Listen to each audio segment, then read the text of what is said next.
And push come to shove, let the smoke rise above and surround yourself with Colorado love.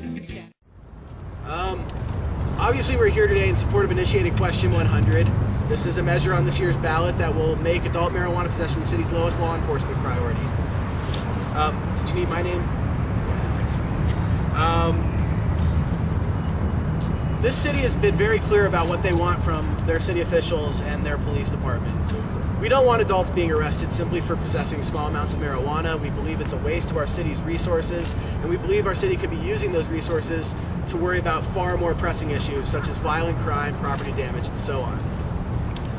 We are here with a number of folks who support this initiative for various reasons. Many of them work in the legal fields and the law enforcement community, so I'm going to go ahead and let them speak and say a couple words. First off, I will have Lieutenant Tony Ryan. He is a retired 36-year veteran of the Denver Police Department, and he is here to voice his support for this initiative.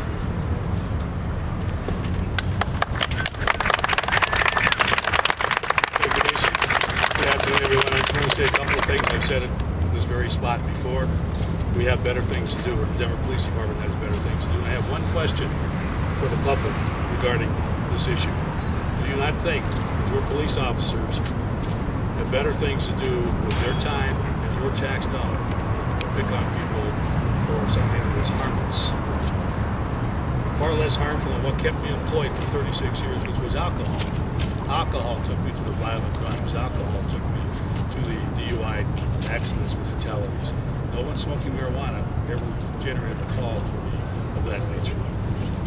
Quite simply put, that's all I have to say. Please support this initiative. Thank you, Tony. Once again,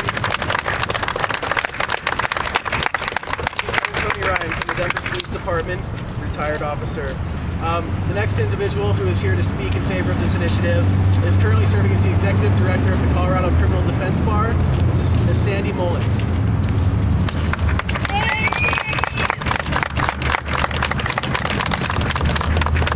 The Colorado Criminal Defense Bar works to advance a fair and rational criminal justice system while promoting public safety. To this end, we support initiating Question 100 as a sensible approach to conserving our limited police, legal, and judicial resources for crimes that pose a greater threat to our communities. If Question 100 is approved, we hope the city will take action to implement it and stop arresting and prosecuting adults for simple marijuana possession, needlessly disrupting people's lives and their livelihoods. Thank you.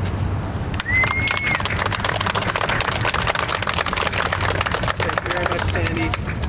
And finally, here to announce their support and their opinions on this initiative is Mr. Mark Silverstein. He is the legal director from the American Civil Liberties Union, Colorado chapter.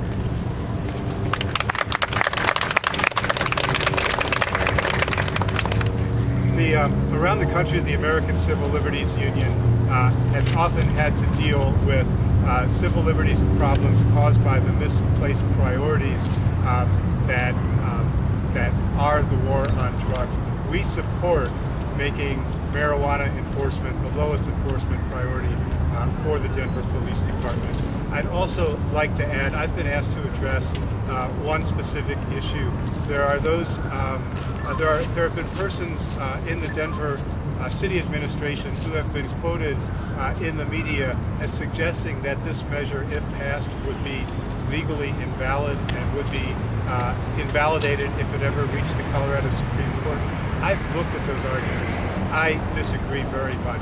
There is nothing unconstitutional or otherwise legally improper about the citizens of Denver directing that marijuana enforcement should be the lowest enforcement priority. My colleagues at the ACLU in California were involved in a court case about this very issue involving a similar measure in San Diego, and the court quite properly ruled that the measure did not violate any California or federal law. Thank you very much, Mark.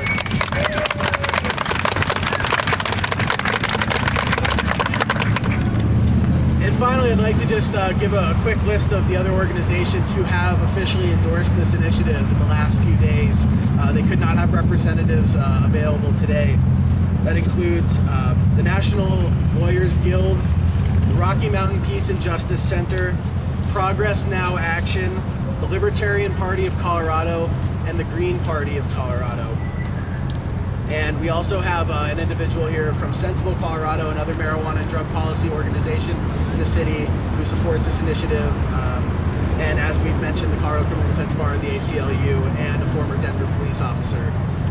So in conclusion, I'd just like to point out that as Mr. Silverstein pointed out, this is doable. The city of Denver can do this. It's not a matter of whether they can, it's whether they will. And the people here want them to do it, and if they vote for this, the city has no excuse other than to implement this initiative. As Mr. Silverstein alluded to, there was a court case in California. It is the only time a city has challenged this type of initiative, and the courts ruled that it was fully legal and implementable. And just this past week, we've seen in Missoula, Montana, another city that passed this very same initiative last year, the county attorney, Fred Van Valkenburg, officially released a policy directing police in the county of Missoula to stop arresting adults for marijuana. So clearly this is possible. And if the city and county attorney in Missoula, Montana can direct police to stop enforcing the state marijuana law there's absolutely no reason why our city attorney cannot do so here. And I have a copy of that policy decision from the county attorney, as well as a newspaper article about that, as well as a list of endorsements for any members of the press that would like that. Once again, I thank you all, and I thank all of our wonderful supporters, the folks who were courageous enough to come out here and speak for this initiative, take a stand for what they know to be right, and we thank you all once again and are happy to answer any questions you all might have. Thank you very much. Oh, and I'm sorry, and one other thing while we've still got your attention is there are a couple individuals here who have been directly affected by these marijuana laws. And that, Ms. Haley Jacqua here is a Metro State College of Denver student. And she was cited last month, or about a month and a half ago, for simply possessing about a gram of marijuana while walking down the 16th Street Mall where she works. She's a full-time student, part-time employee at a restaurant on the 16th Street Mall. And because she was cited for simply possessing a small amount of marijuana, she now stands to lose her federal and state financial aid. And if that were to happen, she would be forced to drop out of college. That is insane. There is absolutely no reason why we should be forcing our students out of college, forcing otherwise valuable employees out of their jobs, forcing good foster parents out of adopting children just because they might use a drug less harmful than alcohol. Another individual here is Mr. Damian Lagoy. He has been in the news quite a bit because he was one of the first people in Denver to challenge the city's enforcement after our initiative in 2005.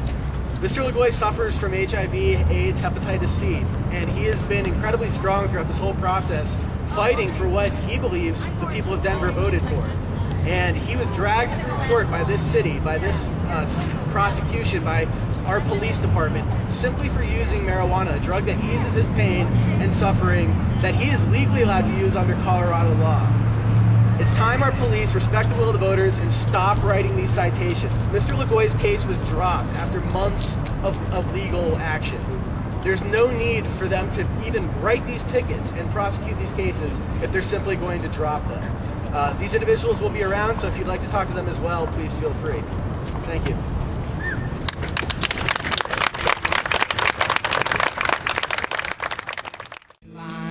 That stuff. Lime free, sticky, icky, Colorado bud. When push comes to shove, let the smoke rise above and surround yourself with Colorado love.